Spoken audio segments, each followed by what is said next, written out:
95% of Americans are deficient in at least one essential nutrient at the minimum level to prevent a deficiency disease. This is staggering. Not how much do you need for optimal health, but how much do you need just to prevent a deficiency disease like scurvy or rickets. Welcome back to another episode of the Doctor's Pharmacy and Health Bites, where we take juicy little bites into current health topics. I'm Dr. Mark Hyman, and today we're going to be diving into a crucial topic: the importance of supplementation and addressing very common and prevalent nutrient deficiencies. It's a staggering fact that 95% of Americans are deficient in at least one essential nutrient, and globally over 2 billion people face simply correctable nutrient deficiencies. While macronutrient deficiencies are rare due to their availability in our diets, meaning protein, fat, and carbohydrates, micronutrient deficiencies, those involving vitamins and minerals, are far more common and can significantly impact our health. I mean, I just got to say, vitamins and minerals are freaking remarkable. You know, at the turn of the century, there was diseases like beriberi, pellagra, rickets, erythromia, and these diseases were from vitamin A deficiency, B vitamin deficiencies, and they would create severe illness. I mean, just dementia, severe dermatitis, blindness, rickets. I mean, you name it. And these are corrected with literally infinitesimally small doses of a compound, literally within days. I mean, if you have scurvy and you don't have enough vitamin C, you're in bad shape. But a few little doses of vitamin C and you're back to normal. I mean, there is no more powerful miracle drug than vitamins and minerals at the level of deficiency. And what we're seeing now is something called long latency deficiency diseases, where we're not like fully always facing severe deficiency diseases, but we have these things called long latency deficiency diseases that make, for example, if you have not enough vitamin D in the short run and you're really low, you get rickets. But if you don't have it in the long run, you have a suppressed immune system, you get depression, you get muscle aches, you get, in fact, even osteoporosis. So these are very, very different kind of manifestations, but they're really important. Based on this, we're going to explore some of the most prevalent micronutrient deficiencies, including iron, vitamin D, magnesium, and omega-3s. These are the big ones. And there's obviously a lot more like B vitamins and zinc and selenium and so forth. But these affect large portions of the population, and they can lead to a whole range of health issues, from a weakened immune system to chronic diseases to even things like dementia and cognitive decline. And they can mess up our hormones. I mean, the list goes on and on.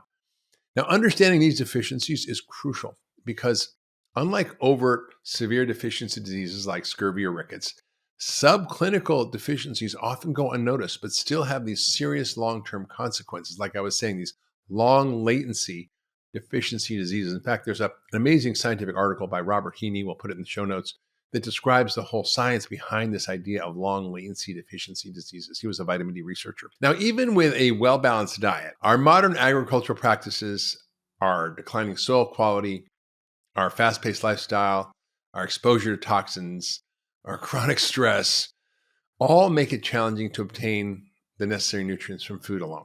And that's where supplementation comes in. And it becomes really not just an option, but essential, not just to avoid deficiencies, but to achieve optimal health. And there's a big difference between how much vitamin D you need, for example, to prevent rickets, which is 30 units, versus how much vitamin D you might need to prevent all the other things we talked about, like osteoporosis and boosting your immune system and so on. You might need 4,000 to 5,000, more than 10 times that or 100 times that dose. So in this episode, we're going to discuss why supplements are necessary in the first place and why they're so important in today's world, how to navigate the supplement market. In other words, how do you make sense of what's good or bad out there, and how you can ensure you're getting the nutrients your body really needs to thrive. Now, I want to talk about the importance of supplementation and why we need to use nutritional supplements to address nutrient deficiencies that are widespread. And as I mentioned before, 95% of Americans are deficient in at least one essential nutrient at the minimum level to prevent a deficiency disease. This is staggering. Not how much do you need for optimal health, but how much do you need just to prevent a deficiency disease like scurvy or rickets? And 2 billion people, as I mentioned, worldwide have at least one nutrient deficiency. It plays a huge role in infant mortality and chronic illnesses around the world. Now let's talk about the difference between macro and micronutrients. Now, macronutrients you're familiar with: carbs, proteins, fats. Now, it's very unusual in our modern society to have a deficiency in any of these nutrients. Protein is a common deficiency in the developing world, and you see kids with severe protein malnutrition. but it's really important to get enough protein. But although we might not have a deficiency, we still may not be optimal. And I've done podcasts on that, but that's another topic. Now, micronutrient deficiencies, like vitamins and minerals, are far more common. And I want to explain just for a minute why nutrients are so important, just so you understand the context here. When you look at your DNA, 1/3 of your entire DNA codes for enzymes. Now, what are enzymes? Enzymes are catalysts. They're basically a enzyme or a catalyst that converts one compound or one molecule to another molecule in your body. They're basically the facilitators of all your biochemical reactions. And you've got 37 billion trillion chemical reactions happening every second in your body. Now, just digest that for a second, right? 37 billion trillion chemical reactions every second. And every single one of those reactions requires an enzyme. And those enzymes require a cofactor or coenzyme. And guess what, folks? What are the cofactors and coenzymes? They're vitamins and minerals. Now, drugs, they affect a single pathway to create a single outcome. For example, if you have a blood pressure pill, it's a calcium channel blocker. It does that one thing. However, vitamins and minerals, they might have the effect on hundreds and hundreds of different enzymes. So magnesium or folate or other nutrients may have the ability to affect the function of literally hundreds and hundreds of different chemical reactions. That's why they create such widespread problems. So just to understand that this is a super important thing. And based on these genetic differences we have, I said 1/3 of our DNA codes for enzymes. Based on these genetic variations, different people may need different amounts of nutrients and may need different forms of nutrients. For example, if you have a gene that is called MTHFR, it means you can't convert the folate from your food very well into the folate that's active in your body, 5-methylfolate. So you need to take the preformed version as a supplement, for example. Or let's say you are somebody who has vitamin D receptor issues and can't absorb vitamin D well. You might need not 1,000 units of vitamin D a day. You might need 10,000. And so there are a lot of variations in the population. That's why it's important to test, not guess. And again, that's why I created with my colleagues and friends and co-founders, functionhealth.com, to allow you to get all these nutrients we're talking about today tested and many more. Go to functionhealth.com/Mark, and you can find out what's actually going on. Okay, so let's get started. What are the most common micronutrient deficiencies? Well, iron. Iron is the most common nutrient deficient globally, affecting about 25% of the global population. Now, the consequences include short-term problems like anemia, particularly in preschoolers, when nearly 50% are deficient if they're not getting iron fortified foods, right? So the at-risk groups particularly are vegans. Almost all the vegans I know and test are iron deficient. Vegetarians, still menstruating and pregnant women, because they use up a lot of blood in either menstruating or, creating extra blood for the baby. Vitamin D deficiency, also extremely common. And it may have, depending on how you look and define it, insufficiency or deficiency may affect between 80 to 95% of the population. And we're going to put all the references in here.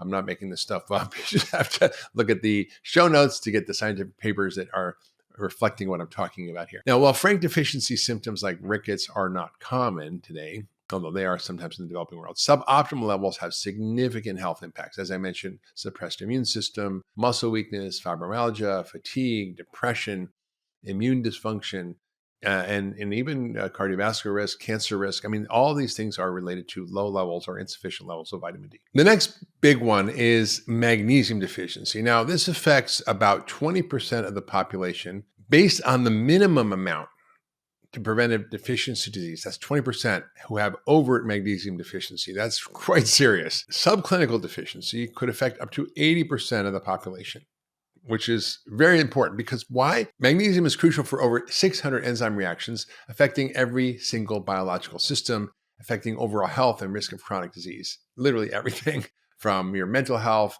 to your immune health to metabolic health, diabetes control, muscle function, everything. Pretty much everything. Vitamin B12 deficiency is also really common. About 80 to 90% of vegans and vegetarians may be deficient in vitamin B12 because there's not any vegetable food, basically.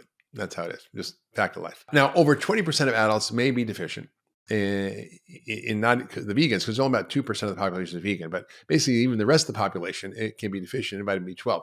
Part of it has to do with, our drugs we're taking, like acid blockers. Part of it has to do with our digestive function and lack of absorption in some cases, or just lack of intake, right? Because people aren't eating B12 rich foods. Now, what about calcium deficiency? Not that common, because the body regulates calcium pretty well from the bones. But what happens is basically if you don't have enough calcium, because your blood levels have to be controlled really tightly, it just sucks it all out of your bones and you get osteoporosis. But a survey in the United States found that about 15% of teenage girls and about 10% of women over 50 and about less than 22% of teenage boys and men over 50 meet the recommended calcium intake. So a lot of people don't meet it. And it depends on your age and your sex and so forth. But we need to make sure we have adequate calcium. But ideally, you want to get it from food. Calcium-rich foods are really common. Greens, often seeds. Sesame seeds are great. Chia seeds are great. So there's a lot of ways to get calcium. You can get it from bones, from a can of sardines, which I like. But anyway, you probably don't like that. But I like to eat that. Can of salmon with the bones in. Again, that's how people living on islands used to get calcium. Anyway, you can take a little calcium, but I don't think you want to overdo on a calcium because of problems with calcium affecting the heart and creating other issues. So I'd be careful about that. Anyway, omega-3 fats are the next one. This is a big one. We don't eat the foods we used to eat as hunter-gatherers, which are wild foods or a lot of sea-based foods for coastal people. Those are very rich in omega-3s, but our modern industrial diet and our lack of intake of wild fish has really dropped. And so 90% of Americans are not meeting the recommendations for omega-3 intake, which is one serving of fatty fish at least 2 times a week. And I think that's a bare minimum, right? And I'm talking about like sardines, herring, mackerel, maybe some wild salmon, anchovies, small fatty fish. Now, there's a lot of other deficiencies, and this is from a large national study. It's called the NHANES, or National Health and Nutrition Examination Survey. It's a big mumbo jumbo. It's a ongoing government study that's been going on for a long, long time, that tracks people over decades, tracks their blood work, their health issues. And basically, they found that 45% of the population is deficient in vitamin A, 46% in vitamin C, 84% in vitamin E. Why? Because it comes from whole grains and nobody eats those. 15% are deficient in zinc. And why this matters is that these subclinical deficiencies, or just frank deficiencies, can lead to really serious health consequences. And they may not have initially obvious symptoms, but they will ultimately. So what's the truth about supplements?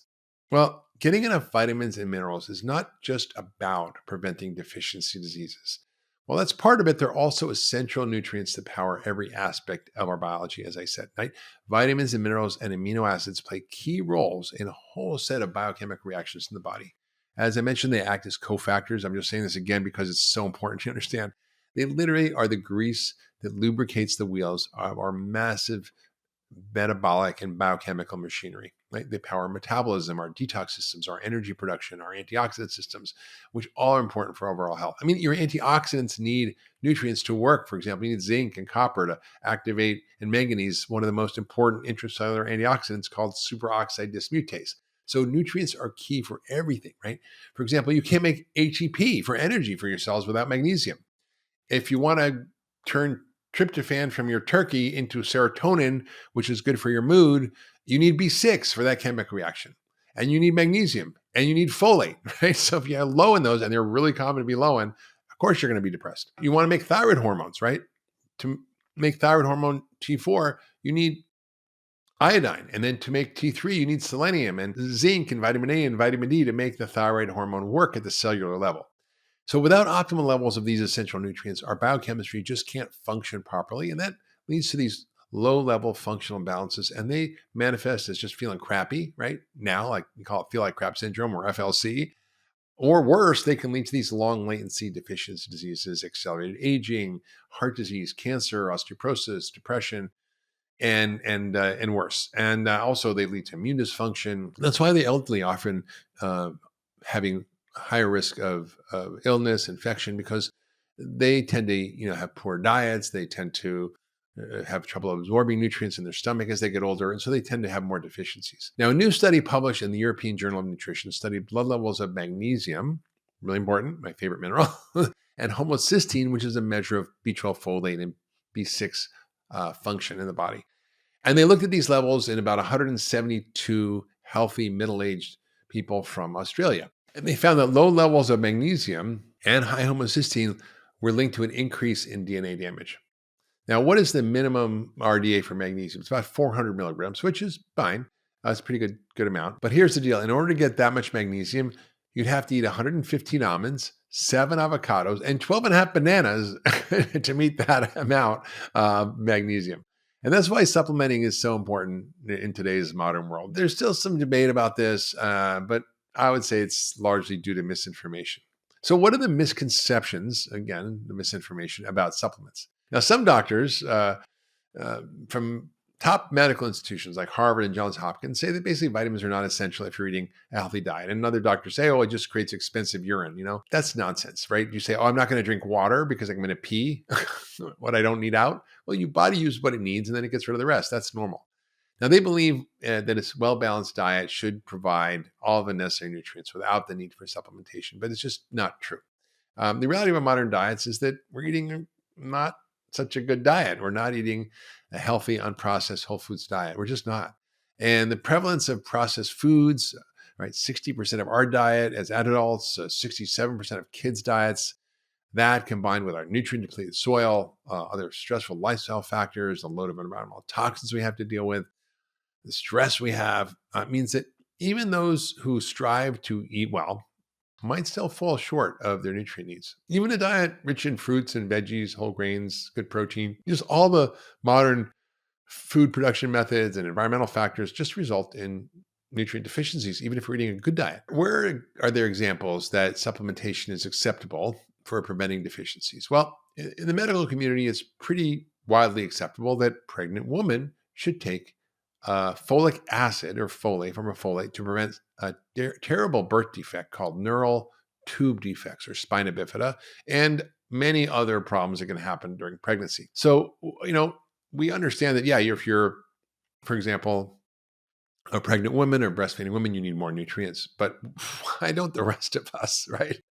Why is this just siloed to pregnant women? If folate is essential for pregnant women, why is it not the same for other nutrients for the general population? Now, the need for essential nutrients is not limited to pregnancy. That's ridiculous. Everyone can benefit from ensuring they have optimal levels of vitamins and minerals. Now, our age, our genetic uniqueness, our gender, physical activity levels all affect our individual nutrient requirements and actually determine what we need to thrive. You just want to survive. You want to thrive, right? So how do you know you're deficient in a nutrient? Well, you test, right? Test, don't guess. And this is part of why I co-founded Function, which helps you get a comprehensive look at over 110 biomarkers for $4.99 a year with twice-a-year testing. And we're talking about key nutrients like vitamin D, magnesium, omega-3s, ferritin, which is a measure of iron and other iron status, zinc, selenium. We do comprehensive hormone testing, lipid testing, immune markers, and lots more. And it's quite amazing. In our cohort, and this is, I think the first adopters, the early adopters of Function Health are probably a more healthy population. But even within that population, in the few nutrients we looked at, 67% were deficient in one or more nutrients, not at the optimal level, right? But at a true deficiency level. This is frightening to me. Iron, vitamin D, B vitamins related to homocysteine, 67% were low in one or more of these. And not at the optimal level. Let's say vitamin D, people had vitamin D under 30 or ferritin under 16, where ferritin should be 45 or vitamin D should be 45. We need to think differently about our numbers. So know your numbers, get tested. If you want to jump the line, go to functionhealth.com/Mark, because there's 300,000 people on the wait list. It might take a while. So jump the list with that special code and check out your numbers. And then, of course, you need to supplement and retest and check the levels because you want to see if it's working. Now, we need really a certain number of nutrients to power our biological systems. For example, we need omega-3 fats for a healthy brain. Now, omega-3s are so important for brain health, and they've been shown to help prevent cognitive decline, like dementia, depression, various mood issues. Why? Because most of our brain is fat. About 60% of our brain is fat, and 30% is omega-3 fats, right? And omega-3 fats are hard to get from our diet alone, especially for vegans, vegetarians, and those who do not consume fatty fish regularly. I'm talking about people who are not eating 2 or 3 servings a week of sardines. Like that's probably most of America. And that's why we need supplements. What about other nutrients? Zinc, for example, is key for male fertility. It plays a key role in reproductive health, particularly improving sperm motility. In other words, how fast your sperm and how well your sperm can swim. And that enhances fertility, and it also leads to the higher probability of fertilizing the egg, right? Because if it can't swim, it ain't getting there. It's also essential for wound repair. Right? Zinc is really important for immune function, for your antioxidant defenses, for DNA synthesis, for removing heavy metals from your body. What other nutrients are important? Well, iodine. And I see a lot of iodine deficiency because people are stopping iodized salt, which is how people were getting their iodine, because iodine mostly comes from seaweed or fish. So if you're not eating that, you're probably not getting enough, right? Unless you're eating sushi all the time, but then you're probably getting heavy metal poisoning. So that's another thing. So basically, you can't win for losing. But anyway, iodine is really important for thyroid health. It's really key because it helps you produce thyroid hormone that regulates metabolism. When we say T3 or T4, we're talking about how many iodine molecules. T4 is 4 iodines, T3 is 3 iodines. And thyroid hormone regulates metabolism, energy levels, overall growth of your body, everything. And people have trouble getting iodine through diet, especially if they avoid, as I mentioned, iodized salt and seafood. And so it's really important to make sure you have enough iodine to maintain healthy thyroid function and prevent thyroid-related conditions like hypothyroidism. And you can actually eat seaweed. I like those seaweed snacks, those Nori snacks. That's going to help you too. So selenium also really important for many things. It's important for thyroid function, for detoxification, for immune health as an antioxidant. It's a powerful antioxidant. It plays a key role in immune health. It powers a particular enzyme. Remember, nutrients, enzymes. One of these enzymes is called glutathione peroxidase. Not so important to remember, but glutathione is the body's main antioxidant, its main detoxifier, and one of the most powerful anti-inflammatories in your body. And it's made from the food we eat, but we need to have selenium to activate this enzyme called glutathione peroxidase, which is our most potent antioxidant enzyme, which protects our cells from oxidative stress and helps our immune system function. We need to have selenium to actually make that enzyme work. And there's a lot of selenium deficiency out there. And if you have adequate selenium, it supports your body's ability to fend off infections, maintains immune health also, and of course helps you detoxify. But it's hard to get enough from diet, making supplementation pretty important. Now let's sort of take a kind of 30,000 foot view and kind of look a little more in detail on what's essential for everybody, not just for specific populations. Now, certain supplements are recommended for specific populations like pregnant women, but supplementation can benefit a much bigger group of people. Now, getting enough of these nutrients is universal. We need them. There's no option. They're called essential vitamins and minerals. Vitamin means vital amine, which means vital to life, right? It's sort of it's how they kind of came up with the name. Now, whether it's to support cognitive function, reproductive health, immune resilience, overall well-being, we need them. So how do we close that nutrient gap? Well, even individuals with healthy diets require additional nutrients to achieve optimal health. And supplementation is going to help you close that gap and support lifelong health and vitality. And this goes for both essential nutrients and also non-essential, or what I call conditionally essential nutrients. We still need them. You might not get a deficiency disease, but I think they're things that do optimize our health and are required for optimal health. So what are essential nutrients? Well, these are nutrients the body can't produce on its own. They got to be obtained from your diet. Now, because they're hard to get from diet, that's why you have to supplement. Okay, it's that simple. And then what are examples of these? Amino acids. So you have to eat protein and you need the right amount of protein. Protein is necessary for muscle repair, enzyme production, hormone synthesis, many critical body functions. It's actually the only nutrient we need in extremely large amounts. Vitamins and minerals are small amounts. Fatty acids, small amounts. Carbohydrates, not essential at all. But protein is the only nutrient we need in large amounts. And we also need a lot of other nutrients like omega-3 fats, vitamin A, C, K, D, E, minerals like calcium, potassium, zinc. I'm not going through the whole list, but basically we need all the essential vitamins and minerals. Not an option to not get them. Now, what are non-essential nutrients? Well, it's kind of misleading. The name is not really right. We still need these for health. The fact that they're called non-essential just means our bodies can make them usually. Now, examples include non-essential amino acids because they produce them on their own or they're derived from other amino acids. Cholesterol, for example, is something we need, but our body makes it. Creatine, again, something you can supplement with, but our body also needs. Now, in certain situations, chronic illness, stress, poor diet, you might need to supplement with these other non-essential nutrients to assure optimal levels and correct or reverse symptoms, right? For example, creatine is really important. I use it every day because it helps build muscle. While drugs often come with side effects and risks, supplements, when used properly, and I say properly and correctly, they're generally pretty safe and they're effective in supporting health and filling nutrient gaps. We don't have drug deficiencies. We have nutrient deficiencies, right? The human body is perfectly designed. When it has what it needs, it stays in balance. And when it doesn't, it gets out of balance. But I'm going to tell you something.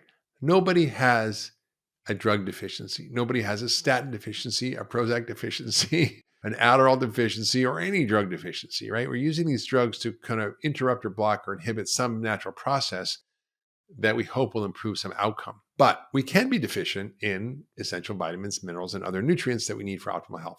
And this is really where supplementation is so important. Listen, we also have a lot of other deficiencies beside vitamin and mineral deficiencies, right? We have nature deficiency, connection and community deficiency, sunshine deficiency, exercise deficiency. And those are all medicines, right? Those are not prescriptions you're going to get from your doctor's office. There's a lot of choices, there's a lot of misinformation, makes it hard for the average consumer to make informed purchasing decisions. I mean, people basically are aware that they need supplements, but they're not sure which ones to get or what to buy or what to take or which dose. And this is why we need transparency and we need a way to determine the quality of what we're taking, some quality assurance. So let's talk about transparency. Consumers need access to reliable information about the contents and the sourcing of the supplements and the raw ingredients. They need clear labeling. They need third-party testing certifications. And I use companies, for example, that will test all the raw materials before they go into the pill. And they'll test it for purity and the potency. Then once they put it in the pill, they'll retest it to make sure it wasn't contaminated and it exactly says what's on the label is in the bottle. Right? If it says 100 milligrams of vitamin C, it got 100 milligrams of vitamin C and nothing else. And it doesn't have any contaminants. You want to look for quality assurance. Look for supplements that have been independently tested by third parties like the NSF, International, or USP Pharmacopoeia, or Consumer Lab. These certifications really help ensure that products meet standards of safety, purity, and potency. Also, education is really important. It's essential for consumers to be educated about the importance of choosing quality supplements and be skeptical of products that may seem too good to be true, right? Everybody out there is hawking something, and it's frustrating for me as a doctor because I use supplements scientifically. I've done my homework to look at what works, what doesn't work. I've looked at the literature. I've visited factories of the companies that I use and looked at their manufacturing processes, looked at the quality control. I understand what works, what doesn't. And it's just kind of sad that it's such a messy place because they're so effective for so many people if you choose the right ones and you do the right things. Now, I receive a high volume of inquiries from my patients and my community about where to buy supplements and where to get quality supplements. And I understand there's a lot of confusion about what to take, why you should take it, where to get them. And there's a gap in the market for knowing where to find high quality, reliable supplements. Should you go to Costco? Should you go to your grocery store, the drugstore? Should you go to, some random supplement shop? I wanted my patients as a doctor to be sure that they took the most effective supplements, the ones that had been tested, that manufactured properly, that have science behind them. And so I created something years ago, which is an online supplement store. I want to create a highly curated selection. It's not everything. It's not like 30,000 products. It's a few hundred of the best products in all categories that are highly curated, that are highly bioavailable, that are at the right doses, and that are effective and that don't have a lot of additives and fillers and preservatives and chemicals and dyes. And I really made sure that these companies follow third-party testing and look for environmental toxins, for contaminants, for the bioavailability of the ingredients, for the forms of the ingredients. And so basically, I created a trustworthy source of vetted supplements that my patients and my community can use if they want. I'm not attached to it. You get your supplements where you want, but I want a place where people I know can go and feel confident. And each product is hand selected by our clinical team, not just by me at the Ultra Wellness Center. We have a very rigorous selection process. We have stringent standards for purity and effectiveness. We choose brands that are best in class in terms of manufacturing. There's something called GMP, which is good manufacturing practices, or even pharmaceutical practices. We pick things that are backed by scientific data, that have a proven history of efficacy and potency, bioavailability, safety, and all the products are third-party tested for active ingredients and contaminants. And of course, they're going to be free of preservatives, fillers, binders, allergens, colors.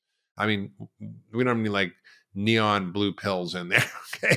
And then how do you know what's right for you? So once you kind of figure out where to get it and you kind of understand the science, what do you need for you? Well, everybody's unique. Everybody requires a tailored supplement regimen. Now, there's basics for everybody for sure. But we can modify things based on testing and history and your medical needs. But there's some foundational supplements that everybody needs. And what are they? It's a multivitamin and mineral, vitamin D, vitamin D3 in particular, magnesium, and omega-3 fats, and probably probiotics for most of us. These are sort of foundations for health. I call it foundations for health, right?